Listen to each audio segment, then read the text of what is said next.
La economía venezolana ha experimentado una profunda contracción en la última década, una caída del Producto Interno Bruto de aproximadamente 80%. Se ha caracterizado por una hiperinflación, problemas inflacionarios persistentes, problemas de escasez en productos básicos, dolarización informal, emigración masiva y variaciones de volatilidad en el mercado petrolero. No aparece Venezuela en las estadísticas del Banco Mundial para el próximo año. A pesar de que vamos a hacer la economía que va a crecer en el 2024, así sea por razones coyunturales, no aparece allí en las estadísticas, ni aparece, bueno, en la inflación se aparece, obviamente. El desempeño de la economía venezolana va a estar determinada por la vigencia de la licencia 44 de la Oficina de Control de Activos Extranjeros. El condicionamiento de estos escenarios, es decir, la economía va a funcionar, si el 18 se flexibiliza, se mantiene la flexibilización de las sanciones, obviamente nosotros vamos a tener un escenario positivo en gran cuantía que duplica incluso las estimaciones que viene haciendo tanto el Banco Mundial y el Fondo Monetario Internacional, incluso el mismo gobierno en términos de crecimiento económico.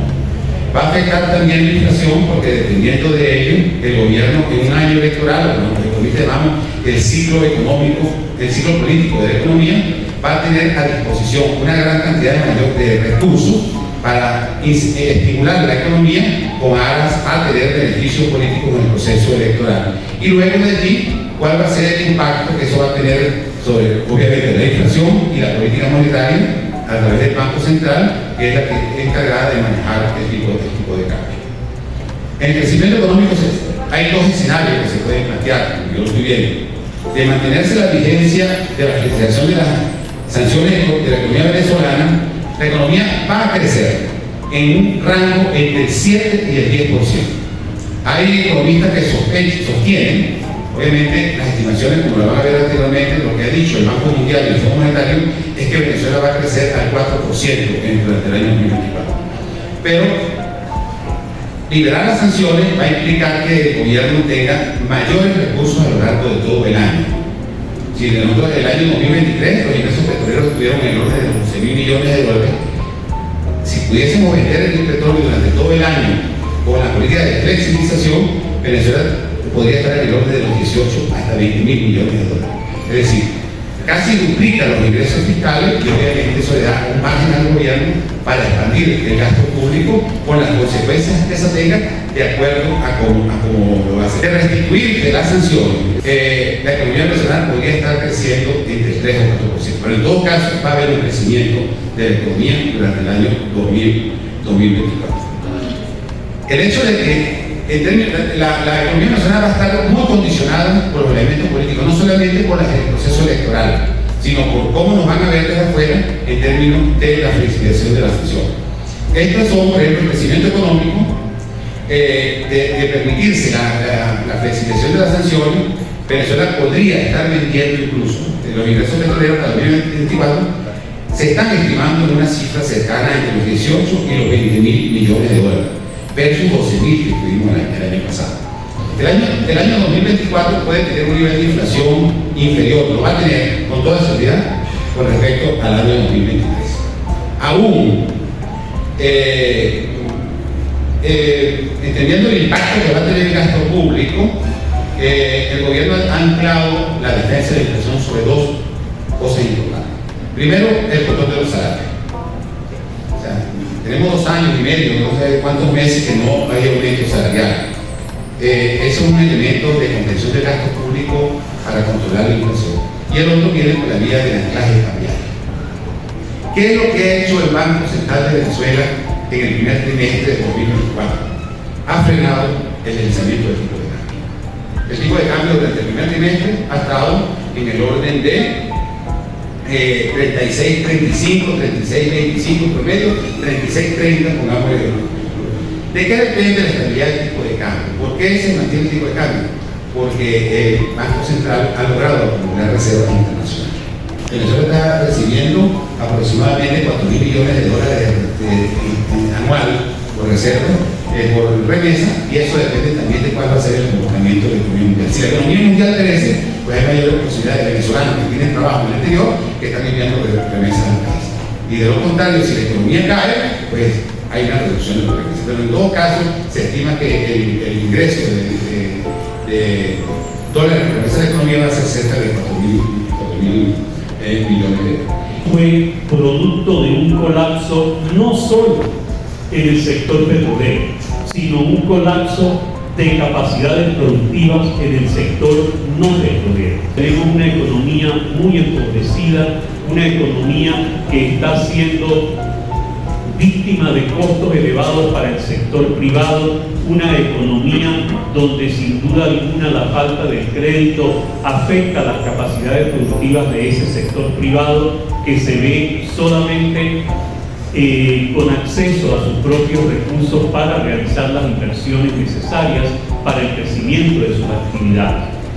Pero además de eso, tenemos una economía que está en las puertas de un ciclo político electoral que sin duda alguna va a traer cambios en lo que ha sido el modelo restrictivo que se ha venido aplicando desde principios del año 2021 y que han, entre otras cosas, incluido una política monetaria sumamente restrictiva y una política fiscal que no deja de tener también esos rasgos. Las razones por las cuales se ajustan las expectativas de crecimiento para este año 2024 tienen que ver, entre otras cosas, con la recuperación de la economía china. Esta ha venido recuperándose de una manera mucho más acelerada de lo que se esperaba, y cualquiera de los que está acá sabe lo que es el rol de dinamismo de la economía china en la economía global. Y por otro lado, en otra economía tan importante como la primera, en el caso de la economía norteamericana, la resiliencia del consumo interno, es decir, esa capacidad de adaptación del consumo interno en esta economía ha permitido que haya mejores expectativas respecto a su crecimiento. A esto debemos sumar que aún a pesar de ese reacomodo geopolítico y la conflictividad que allí se viene asociada, sin embargo, los precios de las materias primas en lo que fue la segunda mitad del año 2023 y comienzo del 2024 ha mostrado un comportamiento menos volátil. Esto debemos tenerlo muy en consideración por la forma en que esto va a afectar el crecimiento de la economía venezolana. El hecho de que el barril de petróleo está alrededor de los $85 para lo que resta del año. Sin duda alguna eso va a tener un efecto positivo para las economías productoras de petróleo, entre ellas la economía venezolana, sin duda alguna. Pero vayamos más a lo doméstico y vamos entonces a lo que es el sector petrolero venezolano. Acá yo voy a ser atrevido y voy a afirmar que no se van a recrudecer las sanciones contra el mercado energético venezolano. Discrepo con el profesor Huisi de que se produzca un recrudecimiento de las sanciones. La razón es muy simple. Los Estados Unidos de Norteamérica, al igual que Venezuela, se encuentran en un ciclo político electoral. Quienes ocupan el gobierno de los Estados Unidos actualmente no se van a permitir elementos que traigan consigo presiones sobre el alza de los precios en esa economía. Un alza que está preocupando a los norteamericanos desde hace ya alrededor de año y medio. Ese es un bastión en el aspecto político de ambos partidos en lo que es la contienda electoral norteamericana. Entonces, no va a haber recrudecimiento. Quizás haya un lenguaje más brusco, si es que vamos de conservadores a demócratas o de demócratas a conservadores. Quizás haya unas amenazas, quizás en un tono más fuerte, pero hasta ahí va a llegar la cosa. no va a haber un recrudecimiento de sanción. Entonces eso va a permitir que el mercado energético venezolano para lo que resta del año 2024 permanezca al menos en las mismas condiciones en las que se encuentra actualmente, las cuales son favorables. Entonces esto va a permitir que la demanda de petróleo venezolano en los mercados internacionales siga en franca recuperación. En estos momentos ya estamos ocupando el 7º lugar como proveedor de petróleo de los Estados Unidos. Hemos superado a Libia, a Guyana y a Ecuador. Estamos recuperando posiciones en ese mercado. Por otro lado, estamos recuperando posiciones en el mercado de la India. Esos son rasgos entonces determinantes para asegurar que el mercado petrolero venezolano o la producción petrolera venezolana tiene mercado seguro por los meses que vienen hacia adelante. Por el lado de la producción, las restricciones financieras que enfrenta PDVSA y las cuales son sumamente severas dado el cierre o el aislamiento que tiene la industria petrolera venezolana en cuanto a los mercados financieros internacionales, lleva a que la capacidad asegurada de Venezuela para los meses que vienen esté alrededor de 0,85 millones de barriles por día. Eso quiere decir que estaremos bordeando los 850.000 barriles diarios de petróleo.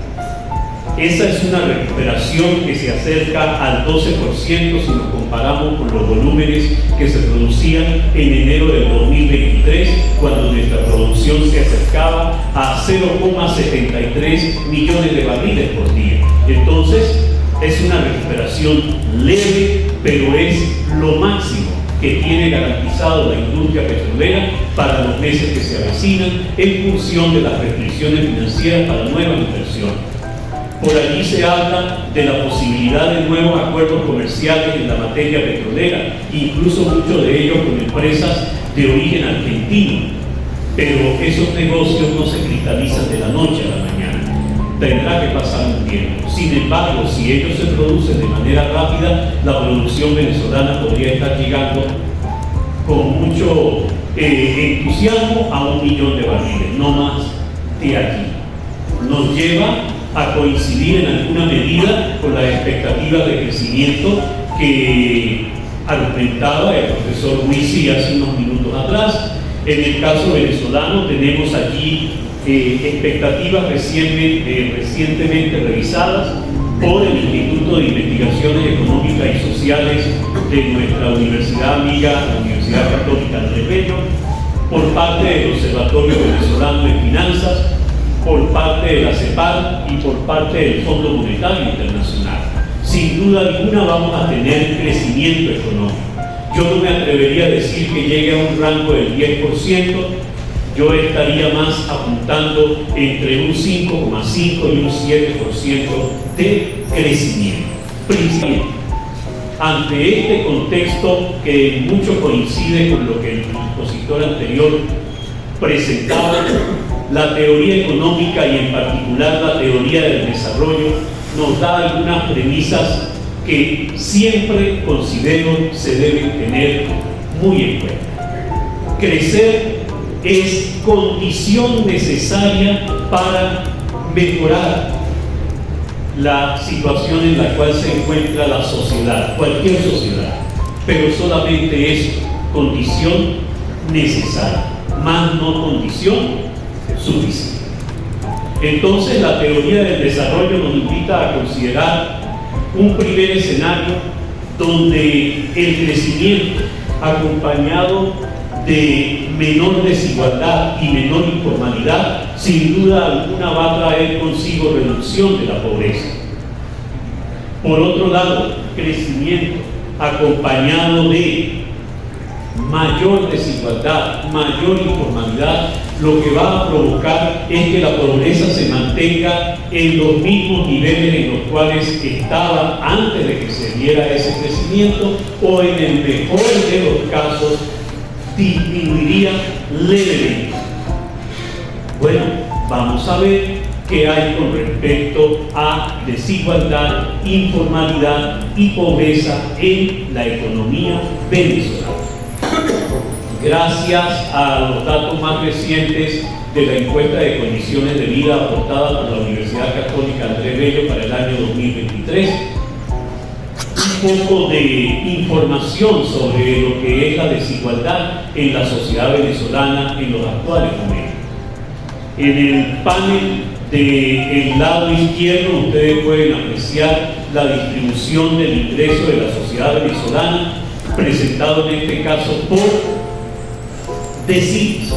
Ustedes pueden ver allí que el primer decil, el que está ubicado más hacia la izquierda, nos presenta un ingreso promedio per cápita en dólares de aproximadamente $10 por mes. Insignificante.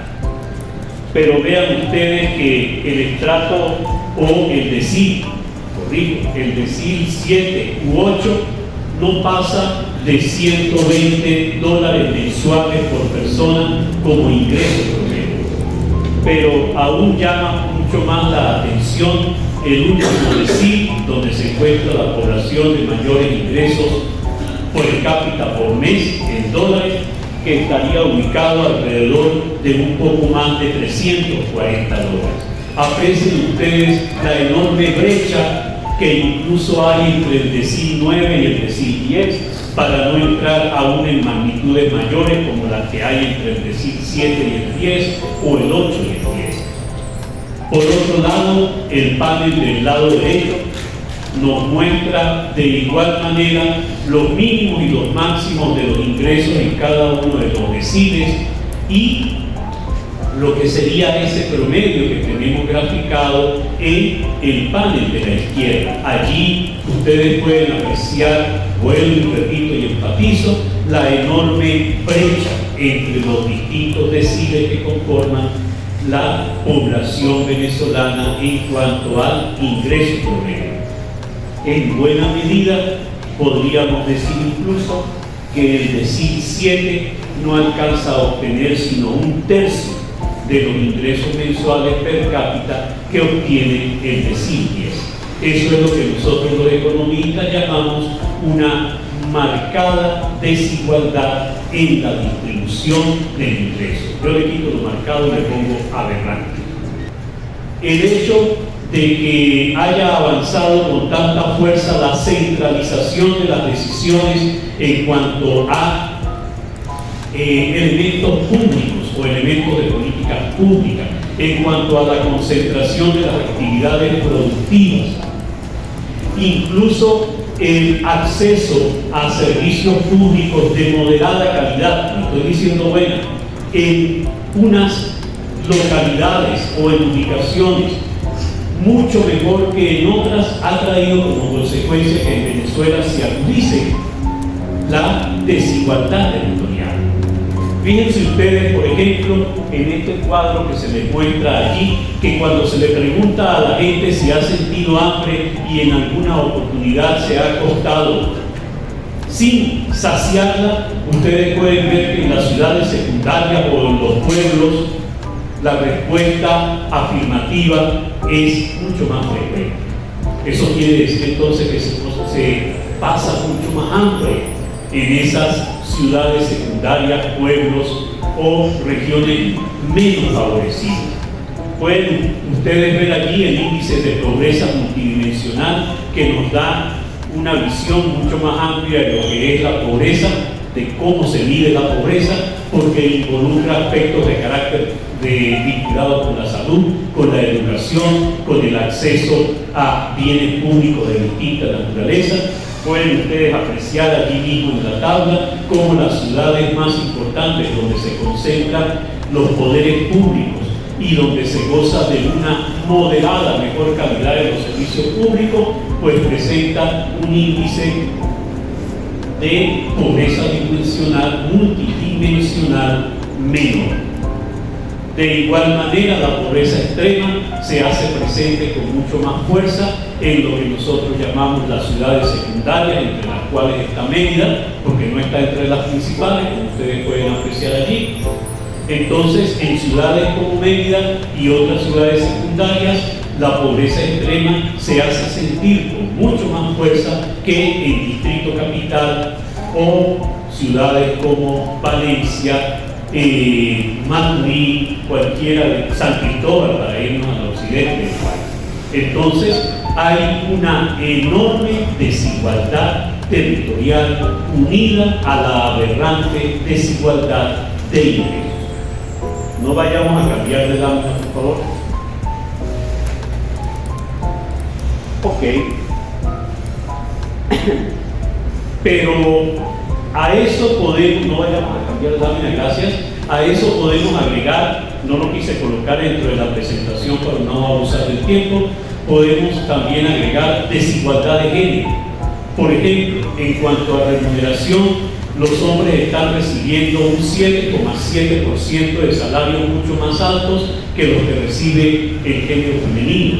En cuanto a ocupaciones, los hombres están punteando en los trabajos mejor remunerados, mejor vistos por la sociedad. Sigue entonces latente discriminación o desigualdad de género sumamente importante.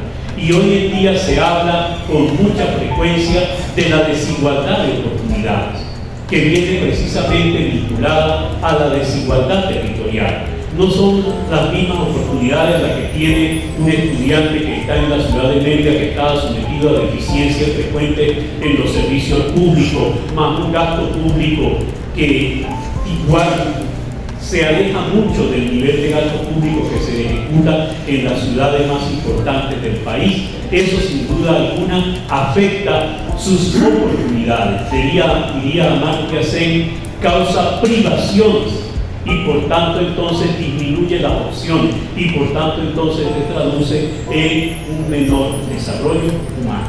Le vamos a añadir entonces el elemento de la informalidad, principalmente la informalidad laboral. Desde hace un tiempo atrás, la sociedad venezolana se viene caracterizando por una reducción importante del empleo formal. Allí en una de las noticias que me pareció importante reflejar, dice que entre el 2014 y el 2021 en Venezuela se han perdido cerca de 4,4 millones de puestos de trabajo formal. Oye, en un país del tamaño que tiene Venezuela, donde la fuerza laboral puede estar representando a lo mejor 16 millones de personas, y de esos 16 entonces podemos tener ese 4,4 millones y yéndose los empleos formales. Esa es una importante cifra que debemos tener en consideración. La población venezolana se está yendo hacia el empleo informal.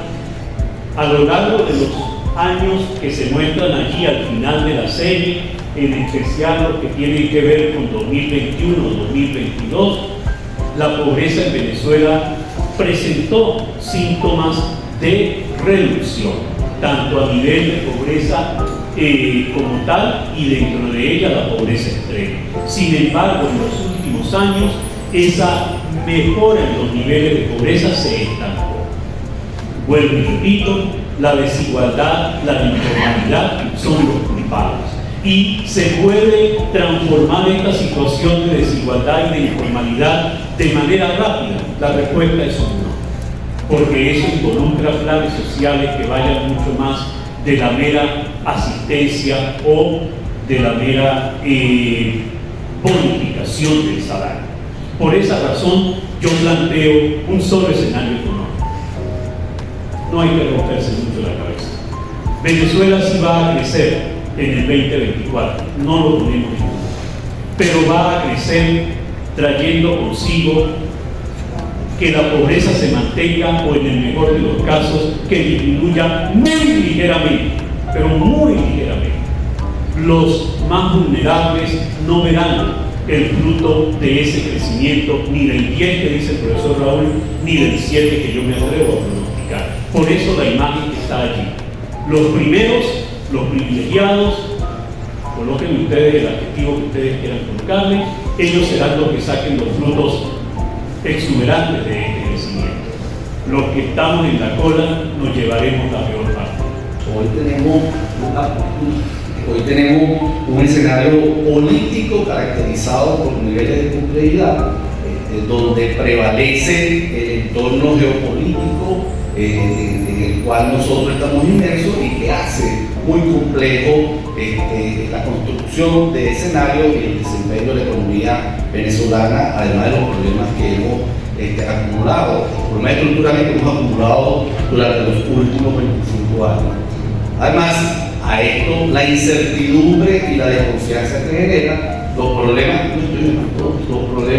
de la institucionalidad, los derechos políticos y civiles que en el país están trastocados. No podemos olvidar que en estas 72 horas hemos estado transitando por el tema de la ley antifascista que genera incertidumbre, desconfianza, terror y abona a ese elemento de, para la redundancia, tener mayor nerviosismo e incertidumbre en el desarrollo, en el desempeño de la economía venezolana. Sobre todo el sector privado, el tema de la institucionalidad es fundamental. Yo voy a abonar un poco mi intervención, moviéndome entre el papel de la empresa, pero voy a dedicar más tiempo al tema del valor del trabajo y los trabajadores como un elemento fundamental para el desempeño de la economía, porque la institucionalidad y la desconfianza sobre la misma para la empresa, pero el tema de los derechos políticos y civiles trastocado, donde entra el tema del trabajador y su familia.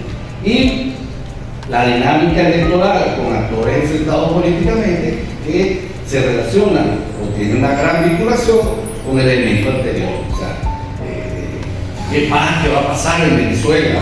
¿Cuántos escenarios vamos a construir? De hecho, cuando cerramos el 2023 y veníamos de que el 18 de octubre se flexibilizaron las sanciones, las expectativas de 2024 eran muy favorables, y ahí sí existía un solo elemento: la complejidad política y el tema de la confrontación entre esos actores llevó a que necesariamente tuviésemos que revisar en este primer trimestre los dos escenarios o el escenario que se había construido para el 2024 a partir de que el gobierno norteamericano plantea la necesidad de, a partir del 18 de abril, por el incumplimiento de los acuerdos de Barbados o por el respeto a los acuerdos de Barbados, levantar la flexibilización que tenía.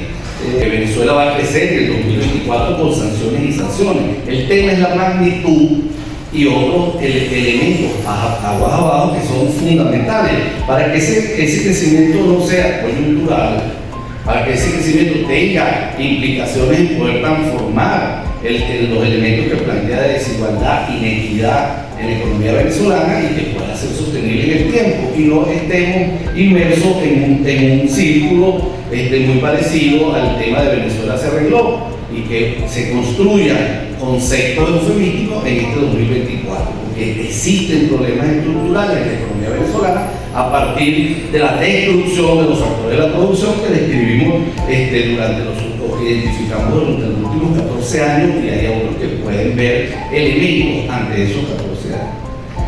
En ese escenario político, bueno, estamos marcados por la disputa del cambio versus la continuidad. Eso genera certidumbre o incertidumbre para uno. Estamos en un 2024 con grandes potencialidades de cambio, pero eso, bueno, genera expectativas. Eso marca la toma de decisiones, marca la planificación de muchos de los actores que actúan en la economía venezolana. Y, esa actuación está vinculada por esos dos elementos que hemos desarrollado bastante, con o sin sanción. Voy a tratar de no reiterar elementos que se han trabajado acá. Mira, este elemento, la caracterización que hago para el 2024, yo lo ubico desde el punto de vista económico.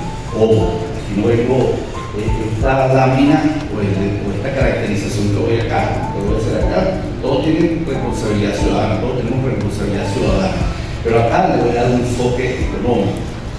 y tiene que ver desde la perspectiva del efecto multiplicador que ese escenario económico tiene en la política económica que se debe mover en el país durante el 2024 y el 2025. Y es lo que yo defino como el corredor electoral. Entramos en un corredor electoral que trasciende del 18, del 28 de julio, trasciende de esa fecha, porque inmediatamente vamos a, en el 2025, la elección de la Asamblea Nacional, que es un poder fundamental. El que gane el 28 de julio tiene que mirar al 2025. Y a las alcaldías y gobernaciones, que superan las 300, no le puse fecha porque dependerá de lo que ocurra en esos dos escenarios. Pero en definitiva, además de ser una oportunidad para superar las incertidumbres en términos de crisis política e institucional que se presenta en el país, allí va a haber una danza de dinero, a diferencia de, aquí va a haber una expansión de gasto público. Yo no sé si han escuchado a Maduro que va a repartir 6 millones de colchones. Además de las expectativas que tenemos para el 1 de mayo, que no sé si será salario o bono, va a repartir 6 millones de colchones, va a repartir 6 millones de pares de zapatos, y así sucesivamente.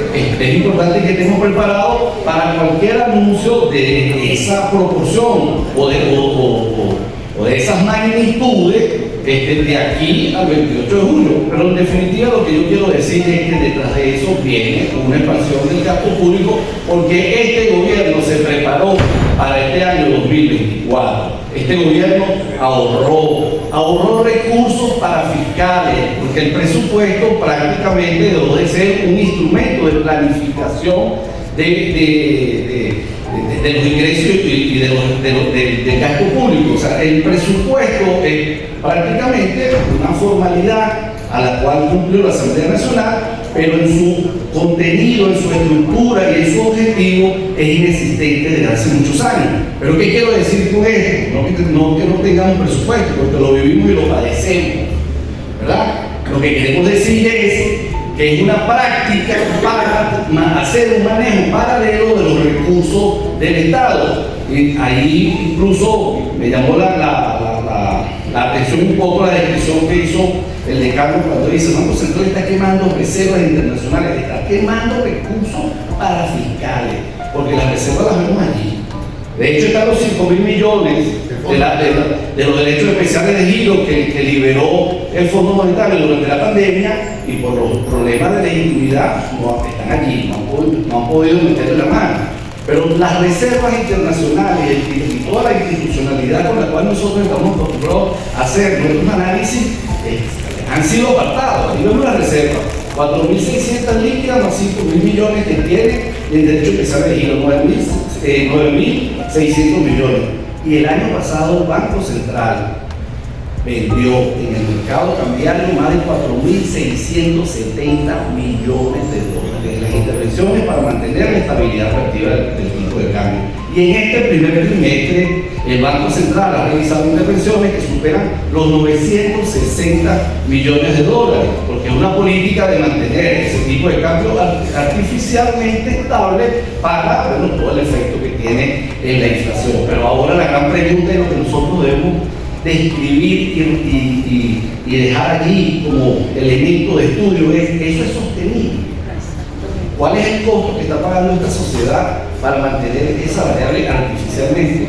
Es más, se desarrollan aquí políticas comerciales, el impacto que está teniendo en las exportaciones, cómo estimula las políticas de importaciones, porque las importaciones a este tipo de cambios son muy atractivas. Cuando alguien habla de que se está estimulando el crédito bancario, mira, eso hay que verlo bien, porque además el crédito automotriz, ¿cuántos vehículos están ensamblados en Venezuela? Creo que en el primer trimestre eran 4. Ahí métese, el resto son importaciones. Importaciones, porque el tipo de cambio es muy atractivo en detrimento de las empresas a nivel nacional. Pero ojo, en este particular lo que quiero describir es que vienen aproximadamente 2 años de un gobierno que ha acumulado recursos para fiscales para afrontar esos dos escenarios. O sea, viene una expansión bien formal de la política fiscal, pero también la expansión de los gastos parafiscales. O sea, que no tengo un ejemplo aquí en Mérida para identificar los gastos parafiscales, pero en Caracas usted camina por los próceres y cada 15 días nos están cambiando que si son los carnavales, los angelitos de Semana Santa, los arbolitos de Navidad, pero estoy hablando en magnitud, y así sucesivamente una serie de gastos que hace el Ejecutivo Nacional que no están registrados en el presupuesto. Y lo que quiero decir o describir es que existen grandes fondos paralelos que no son registrados en las cuentas nacionales y que el gobierno viene ejecutando y desarrollando y los va a utilizar para el desarrollo de esta campaña.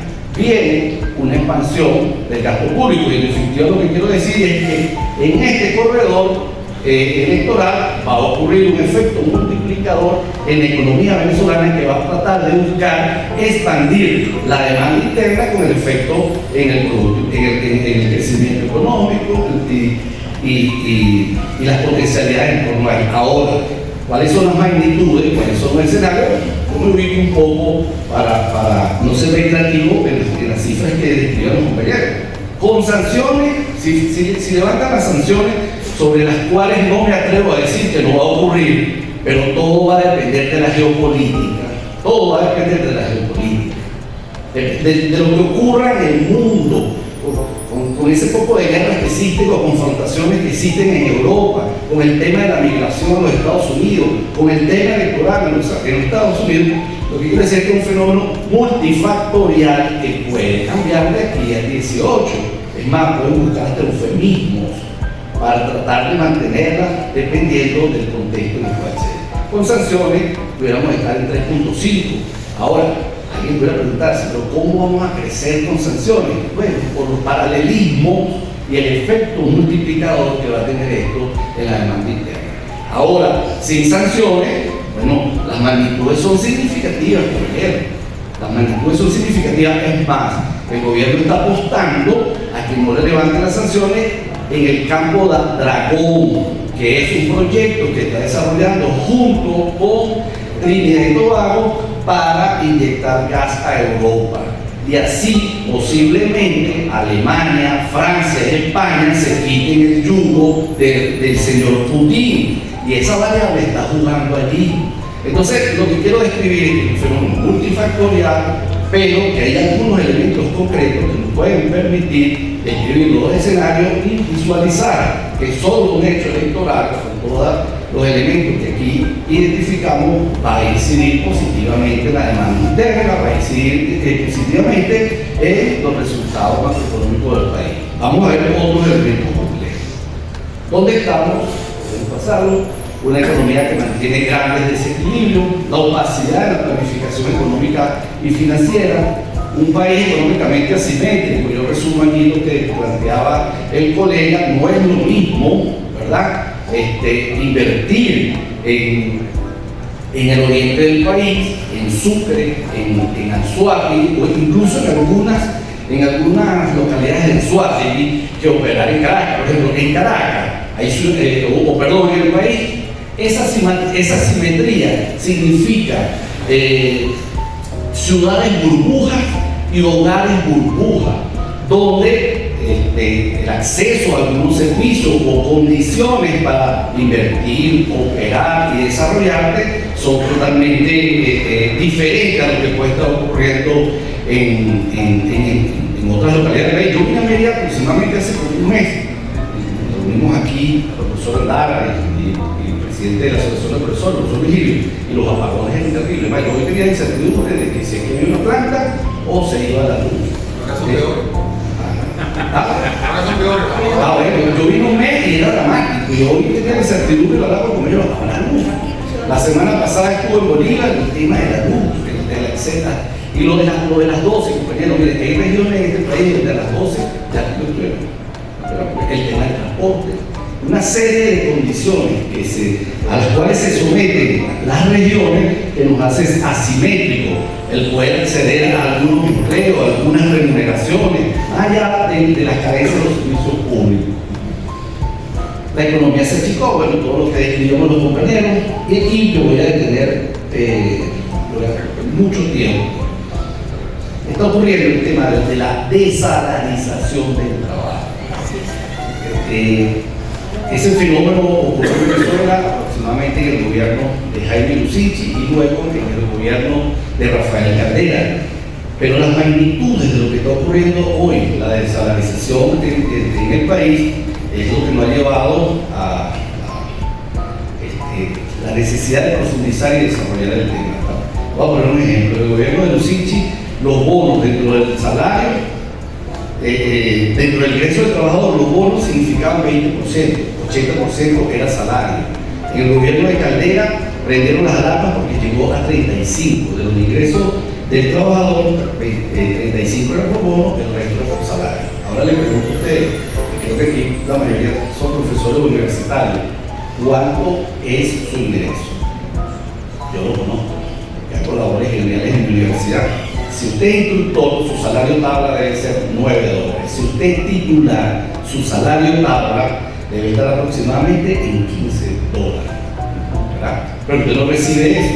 Bueno, supongamos que recibimos otras bonificaciones por contrataciones colectivas, pero el bono de guerra y el bono de alimentación, si usted le suma a esos 15, si es titular, usted recibe aproximadamente 115. Bueno, de los 115, los 70, ¿cuántos? O los 100, ¿cuánto significa de su ingreso? O sea, el salario está desaparecido. Cuando lo revisamos en base a un trabajador del sector público que recibe salario mínimo, que es 3.6 más las bonificaciones, recibe $103.6, pero 100 recibe de bonificaciones. Eso tiene un impacto para los activos financieros de los trabajadores, porque los activos financieros de los trabajadores, ¿qué es? Cajas de ahorro, fondos de ahorro, prestaciones sociales, vacaciones y el bono de diciembre, el aguinaldo. Un trabajador, un profesor que se dedicó a la docencia y la investigación, que no desarrolló algunos activos financieros, solo su capital se potenciaba de esos conceptos que yo estoy describiendo, y que eso ha sido lo estamos padeciendo. Ahora, yo no quiero venir solo a describir el concepto o ese fenómeno que está ocurriendo. ¿Qué estamos haciendo? En primer término, como decía la colega, yo participo como asesor económico de la CTB en la mesa de diálogo tripartito, donde está la Organización Internacional del Trabajo, están los empleadores públicos y privados, y allí presentamos, a partir de describir esa realidad, una propuesta de la necesidad de reconstruir el salario en Venezuela. Comenzar con un proceso de reconstrucción, y le tomamos la palabra al gobierno. Usted dice que ha crecido 3 años. Bueno, pero en esos 3 años, el salario de los trabajadores, su comportamiento ha sido inverso. Y usted dice que está obteniendo ingresos récord, y usted dice que se está transformando la economía y que hay un fenómeno económico, pero en el salario viene ocurriendo lo contrario. Pero también advertíamos al país de lo siguiente: si Nicolás Maduro, el 1 de mayo, decreta 1000% del salario mínimo, eso es nada. Porque el 1000 de nada es nada, ¿verdad? Entonces no podíamos caer en el chantaje de proponer un aumento de salario. No, en este país se impone la necesidad de reconstruir el salario. Y para eso hay metodología. En el convenio 131 de la OIT está claramente un conjunto de propuestas para poder afrontar esos fenómenos. Porque también era el chantaje de cómo vamos a aumentar el salario en Venezuela si estamos sancionados. Era la propuesta del gobierno. Y segundo, algunos personeros que decían, ¿cómo vamos a aumentar el salario en Venezuela si eso va a detonar la inflación? Entonces decíamos, ya va, depende. Uno, ¿cómo podemos aumentar las sanciones las flexibilizaron en el 2018? Ante el 2015, y no me lo respondan, porque aquí hay profesores que tienen larga trayectoria, ya su salario venía como la ley de los rendimientos decrecientes, mientras en los años pasados su salario disminuía. Entonces, no era el fenómeno de las sanciones netamente lo que estaba afectando a los salarios en Venezuela. Y lo planteábamos y lo describíamos en la mesa. ¿Qué proponemos? Primer concepto, la necesidad de detener ese proceso de desalarización. Reconstrucción del salario. Entendemos que no podemos solicitar, primero, la metodología, ¿cuál es? La metodología del equilibrio que está establecida en el convenio 131 de la Organización Internacional del Trabajo. ¿De qué estamos hablando? Estamos hablando de entender las condiciones macroeconómicas del país, pero también entender las condiciones de los trabajadores. Si me destruiste el salario, tenemos que buscar dentro de ese contexto macroeconómico las condiciones para poder reconstruir el salario. Y allí, más adelante voy a identificar las fuentes que observamos para esa reconstrucción. Pero dejar claro eso nos llevó al siguiente escenario. No podemos decir que queremos salario mínimo igual al artículo 131. Y no es que éramos aparte y estamos renunciando a los derechos constitucionales. Es que no, todo lo que estábamos proponiendo se quedaba sin sustento si nosotros decíamos salario mínimo igual a canasta básica, porque la canasta básica hoy son 1.076. Bueno, saquen la cuenta cuánto sería su tabla salarial, la de los empleados. Entonces no habría recursos, ahí sí no habría recursos para sustentar esa propuesta. Y si hablamos de reconstruir, entonces teníamos que buscar una propuesta. ¿Qué hicimos? Utilizamos 3 fuentes, no oficiales, porque, bueno, Rafael, que nos corrija, desde cuando nos publican la cesta básica y la cesta alimentaria, el Instituto Nacional de Estadística del 2014, ¿verdad? Entonces, ante la ausencia de cifras, utilizamos las cifras de la compañera del Observatorio Venezolano de Finanzas, de ese DICE y del CENTAS, la cesta alimentaria. Sacamos un promedio, utilizamos el criterio de que al menos 2 personas trabajan en un lugar y tienen ingreso de salario mínimo, y nos planteamos que iniciáramos la reconstrucción del salario con $200. Nos atrevimos a presentar el 29 de febrero de este año en la mesa esa propuesta, que se reconstruya el salario mínimo en Venezuela a partir de $200, con el efecto multiplicador. Estamos en la universidad, pues un instructor se iría a $806 y un titular se iría a $1.176. No es lo que aspiramos, pero estamos hablando de reconstrucción. Y son elementos que lo presentamos allí y lo que le dimos suficiente sustentación. Porque para dejar claro algunos elementos y algunos conceptos, la desalarización está presente en Venezuela. La recuperación económica de esas que hemos estado hablando va a tener las paticas cortas o va a tener grandes limitaciones si el poder adquisitivo de la familia en Venezuela no se recupera. O sea, ese efecto, esos 2 crecimientos que nosotros estamos identificando y caracterizando aquí, tendría prácticas cortas si la demanda interna no se potencia y el poder adquisitivo de la familia y de los trabajadores no se potencia, porque solo sería como un gasto artificial para una coyuntura electoral que está ocurriendo en el país. Entonces le decíamos a los empresarios y al gobierno, no va a haber una recuperación económica sostenible si no se recupera el poder adquisitivo de los trabajadores y el salario. Sin salario no va a haber crecimiento económico sostenible en el país. Y luego vamos a entrar a un tema sobre si es inflacionario o no inflacionario. Y a los colegas yo les diría, y eso lo respondemos así, si esa fuente de financiamiento o de recursos para potenciar ese aumento de salario viene de un stock de capital y no del flujo de capital, va a ser inflacionario. Entonces el Banco Central va a tener que emitir los bolívares para dar ese aumento de salario o permitir el inicio de la recuperación. Pero si está vinculada a recursos que no están expresados en el presupuesto, pero lo que nos identificamos y está relacionado con los últimos, bueno, la producción petrolera va a ser flujo y no stock, por lo tanto no sería inflacionario. Ya vamos a ver alguna fuente que lo fortalecería. Bueno, este es el resumen de los 14 años, esa barriga, esa caída, y lo que ustedes resumen como la destrucción de los factores de producción. los vamos a dar. Vamos a pasar.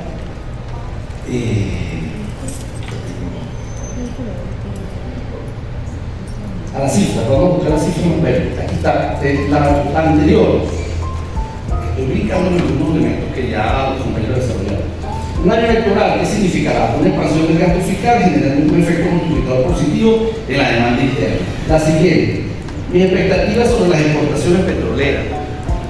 Yo soy de los que trato de moverme el imaginario de Venezuela para poder tener unos análisis bien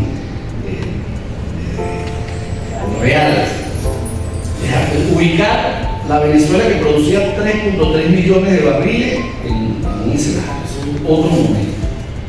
Ubico la Venezuela de la caída histórica a 320.000 barriles de petróleo para tumbar algunos mitos. Y ubico la Venezuela hoy. Porque de la caída de los ingresos petroleros o de la caída de la producción a 320.000 barriles, ahí yo sí le compro la idea de que tuvimos unas grandes limitaciones financieras y plantear mucho de lo que estábamos diciendo acá no era posible. La industria estuvo en su mínimo histórico. Además, las sanciones, la corrupción y la incapacidad. Yo no soy defensor de las sanciones, pero no soy cómplice de levantar el discurso de las sanciones y de dar antisanciones y de dar la responsabilidad. Las sanciones han afectado al país, pero la corrupción y la ineficiencia en el desarrollo de las políticas públicas también. Entonces vean estas estimaciones. La caída histórica en el 2020, 5.700 millones de dólares cuando PDVSA producía 320.000 barriles. PDVSA, mis estimaciones para el 2024 son de 16.500 millones de dólares si estamos entre 800 y 850.000 barriles de petróleo.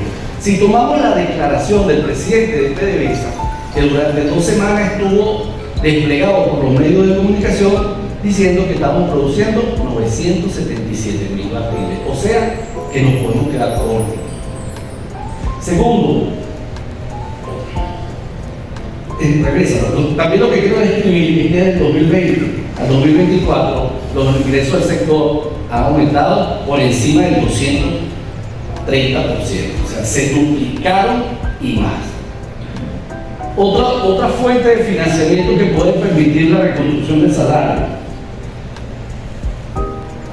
la venta o lo que ocurre en el arco minero. Ahí voy a ser responsable. Ahí hay un crimen ecológico. Ahí está una política que va en contra del medio ambiente. Pero ellos están aquí extrayendo minerales. Por favor, yo invito a que alguien me corrija si ha conseguido otras cifras de otros minerales. Oficialmente no se encuentra.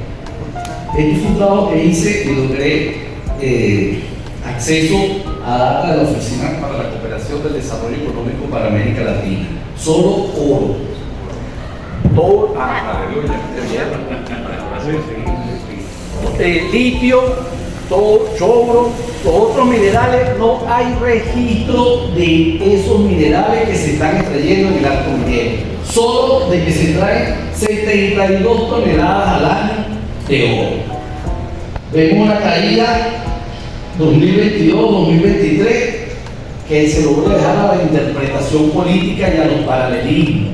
Muchos dicen que eso tenía que ver con aquellos aviones que salían a Turquía en la búsqueda, llevaban oro y regresaban con dinero, con divisa, con el discurso de la sanción y todo ese show que evita por el tema de la corrupción.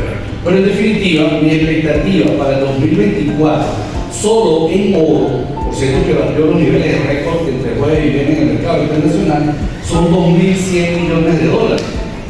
Pero eso se puede duplicar o triplicar si se busca o si se hace el registro de litio y los otros minerales que se traen en el arco minero y que además forman parte de los, lo voy a decir con responsabilidad total, que forman parte de los ingresos paralelos que tiene el gobierno. Mira, en el 2021 se produjeron 4.000 o ingresaron 4.400 millones. Después hubo una caída de 3.000 millones que coincide casualmente con registros de gastos que se hacen en el Ejecutivo Nacional. Pero en definitiva es otra fuente de financiamiento que al menos solo por oro mineralidad 2.100 millones de dólares al país. La siguiente, los ingresos fiscales. Los ingresos fiscales. Ojo, toda esta información la consignamos en marzo, hasta expectativa 2023, marzo del año pasado y enero de este año al Ministerio de Trabajo con sustentación de la exigencia de la reconstrucción del salario y el monto. Aquí tenemos ingresos fiscales. En 2023 mis estimaciones eran 4.500 millones de dólares. Nicolás Maduro hizo una cadena nacional donde dijeron que batieron récord 5.700 millones de dólares de recaudación fiscal, ¿verdad? Las estimaciones del propio gobierno son 6.200 para este año, han ido sumando, ¿verdad? Además se han creado nuevas formas de tributación y si no lo sabían, en este país existen ahora 52 peajes y además solo por usted poseer un billete o una divisa es sujeto de tributación. Si compra una mayonesa y paga con un billete de 10 dólares, tiene que pagar los 16 de IVA más 3 por estar pagando con una divisa. Entonces, eso rompió todos los criterios de tributación, pero en definitiva lo que quiero describir es que hay 6.200 millones en estimaciones. La siguiente. Bueno, regresar.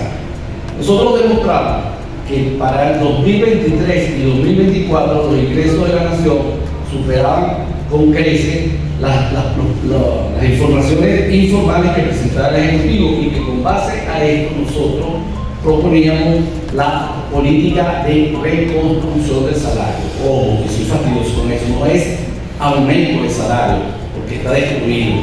Además hicimos toda la justificación del impacto que tiene en la demanda interna, la importancia para el sector empresarial de Venezuela de recuperar los salarios, pero bueno, ahí hay en este momento dos posturas enfrentadas. ¿Quiénes acompañaron esa propuesta? La Central de Trabajadores de Venezuela, ASI y la Central Bolivariana insiste en las bonificaciones, el Ministerio asumió el silencio, Fede Industria planteó 42 dólares y Fede Cámara planteó la reforma de la Ley Orgánica del Trabajo, a la cual le respondí, vale por iniciativa propia de la Asamblea Nacional, pero eso no es tema de esta mesa. Aquí se está discutiendo salario. ¿Tiene implicación? Vale, solicite la modificación de la ley, pero la mesa donde discute método de fijación de salario no está fuera de orden, pero es un debate que está planteado y sobre la cual hemos estado trabajando. Perspectivas, y con eso cierro, había dicho que me iba a detener un poco el salario para el 2024. Mayor expectativa de recuperación de las exportaciones petroleras, por todo lo descrito, y las no petroleras. Aquí sectores no tradicionales están accediendo al mercado internacional. Por ejemplo, el tema del aguacate, el ron, el poliuretano, otras actividades tradicionales que están generando divisas y se están expandiendo.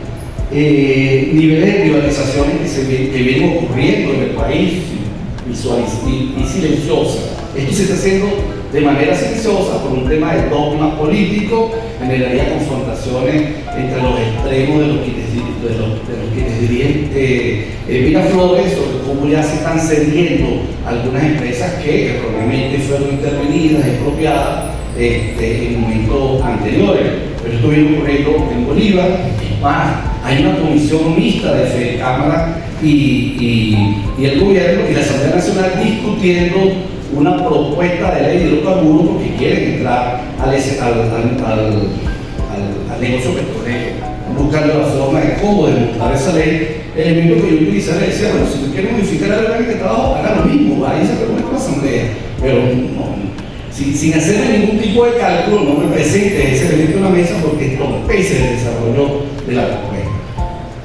Leve recuperación de la demanda interna para aplicar el gasto público y el consumo privado.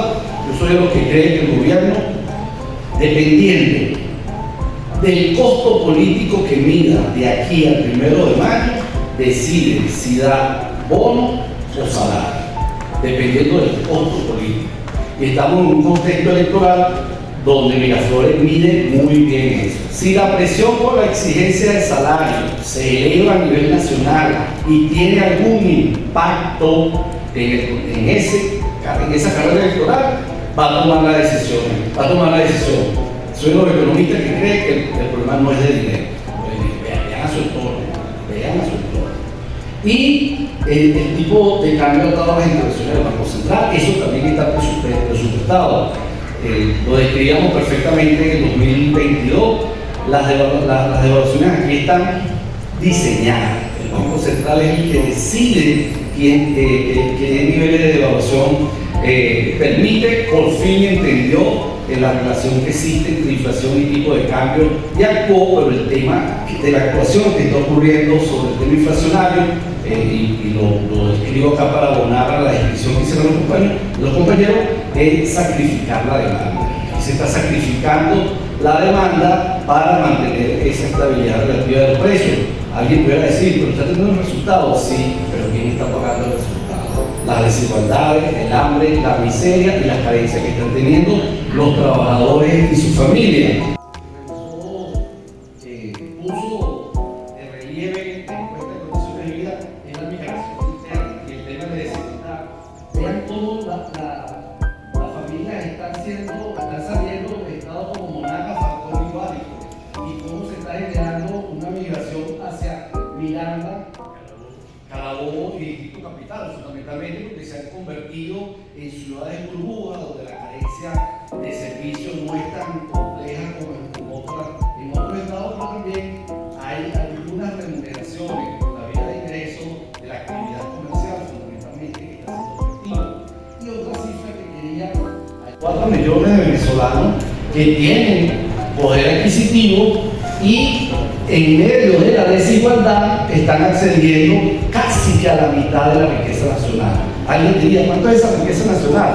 En medio de la opacidad de las cifras públicas, pues el PIB puede estar entre 135 y 145 mil millones de dólares.